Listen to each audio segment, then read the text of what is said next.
आपके पास 1 लाख रुपीस है इन्वेस्ट करने के लिए, मगर आप सोच रहे हैं कि उसे लार्ज कैप कंपनीज में करें या फिर स्मॉल कैप म्यूचुअल फंड्स में। सबसे पहले ये जान लेते हैं कि लार्ज कैप म्यूचुअल फंड्स और स्मॉल कैप म्यूचुअल फंड्स होते क्या है।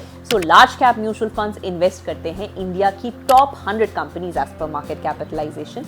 इस समय पर रिलायंस इंडस्ट्रीज लिमिटेड इंडिया की लार्जेस्ट लार्ज कैप कंपनी है। इस समय लार्ज कैप कंपनीज की मार्केट कैपिटलाइजेशन 90,000 करोड़ से ऊपर की है। पूरे लिस्टेड स्पेस में लार्ज कैप कंपनी सबसे कम रिस्क और सबसे कम रिटर्न्स रखती है ओवर द लॉन्ग टर्म। वहीं पर स्मॉल कैप कंपनीज इंडिया की टॉप 250 कंपनीज से नीचे वाली कंपनीज होती है। इस समय अपार industries limited is the largest small cap company in India.